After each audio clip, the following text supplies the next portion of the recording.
What is going on YouTube? It's your boy NevinTheBarber, and in today's haircut tutorial I'm going to be showing you guys a $100 drop fade transformation. So to get right into this tutorial today, I'm going to go ahead and start off by doing some clipper over comb with my Saber 2.0 clippers, just to kind of debulk all of this mess that my client had. It had been over 5 months since he had cut his hair, so I just wanted to start off by creating a foundation for this haircut. And clipper over comb is one of the easiest ways to create a foundation whenever you guys are trying to start a haircut. So now that I have all that bulk removed, I'll go ahead and set in my first initial guideline using my Gamma Metal Instinct trimmer. And I'm going to go ahead and drop this guideline underneath my client's occipital bone on the back of his head. And the reason why I'm doing this is because, for one, it is a drop fade, and two, I want to give myself enough room to make sure I get a nice clean blend right underneath my client's occipital bone. And for the second step, I'm going to go ahead and use the 1.5 guard with the lever all the way closed. And I'm taking this guideline up about 2 inches. And the reason why I'm going up a little bit higher with this guideline is because this is going to be the top of where my fade ends, and I'm flicking out right underneath my client's parietal ridge bone. And now with the 1/2 guard all the way closed, I'm going to go up right in the middle of this guideline, followed by opening the lever all the way. And I'm just going to begin flicking at that guideline until it slowly starts to fade away. And every client's hair texture is different. In this case, my client did have some pretty thick hair, so I went ahead and took a little bit extra time with this step just to ensure I could, blend that guideline out nice and smooth. And I'm just gradually closing my lever as needed to flick out this guideline. And now I'm going to go ahead and line up his vertical bars as well as his C-cups. And I always like to do this before erasing my last guideline. I feel like this makes the lineup pop out a lot more. And now with the lever all the way closed, I'm going to go ahead and start flicking out at that last guideline, blending the 00 into the 0.5. And I would highly recommend using a 0 gapped clipper whenever you guys are doing this. It'll make the job that much easier for you guys to flick out this last guideline. And if you guys do want to get a discount on any of the clippers that I'm using in this haircut, feel free to use my discount code NEVIN10 on the Gamma or Stylecraft website. And you guys can see how easy I was able to flick out that last guideline. Now I'm going to go ahead and take my Saber trimmers to edge up my client's beard. And if you guys have learned anything in this tutorial so far, please be sure to hit that like button and subscribe to my channel if you haven't already. I do drop weekly barber tutorials, so if there's any haircuts that you guys want to see, feel free to drop them in the comments and I will try my best to get them out for you guys. And here I'm just lining up my client's mustache as well as shaping up his beard, like I said. And it's really just all these small details that's going to make your haircut pop. At the end of the day, not only will your client appreciate the detail work, but this will increase your chances of retainment. And I'm going to go ahead and repeat the same exact steps on the right side of my client's head. So I'll first start by putting in my first initial guideline with my trimmers. And you guys can see how I'm dropping the guideline as I go over my client's ear, ensuring that I drop it beneath his occipital bone. And now that I have that guideline set, I'll go ahead and put my 1.5 guard on with the lever all the way closed. Again, taking this guideline up about 2 inches. And I'm going to do some clipper over comb just to blend up into the parietal ridge area. And whenever you guys are doing this, you want to be sure to roll the comb off of your client's scalp. That way you don't cut up into the crown area. As you guys can see, I was able to get a nice clean transition up into the crown without using the 3 guard or the 2 guard. And for the next step, I'll go ahead and use the 1/2 guard with the lever all the way closed.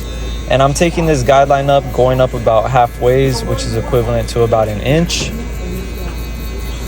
And now that I have that guideline set, I'll go ahead and open up the lever all the way using the same guard just to blend out that guideline that I just put in.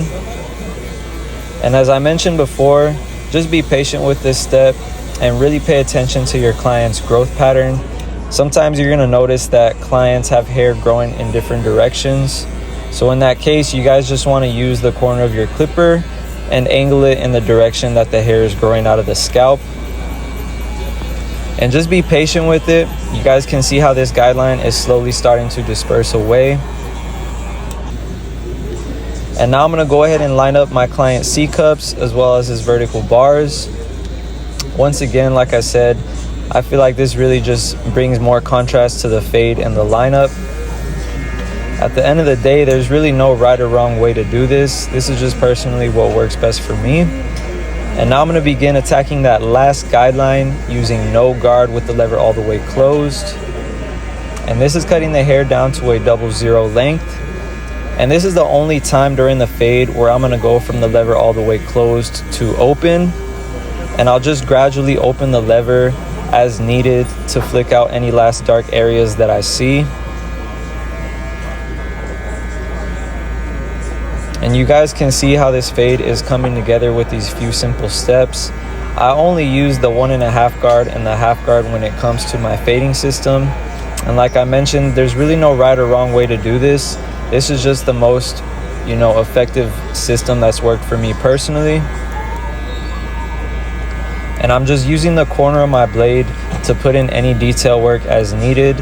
I personally like to use the corner of my blade rather than the full blade, only because I get to detail with much more precision.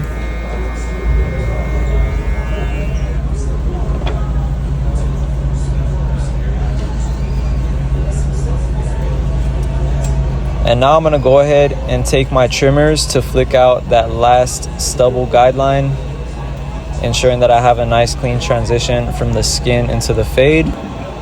And again, if you guys wanna save any money on any of these clippers that I'm using, feel free to use my discount code NEVIN10 on the Gamma website. I'll be sure to leave the link in the description if you guys do wanna check them out. And right here, I'm just lining up my client's beard underneath where his neck is at, as well as his mustache and his sideburn area.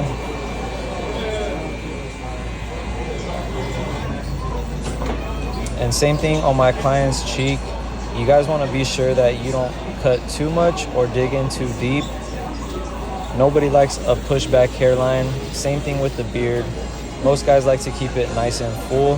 So just keep that in mind whenever you guys are doing this step right here. And I'm just blending out my client's sideburns using the half guard, going from lever open all the way to closed. And I'll just finish up lining up my client's cheek using my razor blade. And you guys want to be sure to stretch the skin whenever doing this step. That way you don't nick your client. And now that I have the fade as well as the beard lineup complete, all I have to do now is come back and trim the top of my client's hair. And he did want to maintain most of the length up top. I'm really just cutting all the dead ends from his hair. And I went ahead and parted my client's hair down the middle. And I'm just cutting off any excess hair hanging over the parietal ridge area, as you guys can see. This is a very simple way to trim the top of your client's hair. And he did want to go for that messy textured fringe look. So I went ahead and trimmed it right above his eyebrows on the front of his forehead. And you guys can see that I'm doing point cutting as well as a technique called slithering. And this is just creating some texture and volume throughout my client's hair. That way it's not as bulky. And right here, I'm just applying some texturizing spray. Always be sure to style your client's hair. Sometimes they may not know how to style it. And not only that, it just makes the haircut look that much better whenever you apply a little bit of product. And to finish off this haircut, I went ahead and did some shear over comb followed by some point cutting. But that is about it for today's haircut tutorial. Once again, if you guys learned anything in this video, please be sure to hit the like button, drop a comment, and subscribe to my channel if you haven't already. But it's been your boy Nevin the Barber, and I'm out. I'll see you guys in the next one.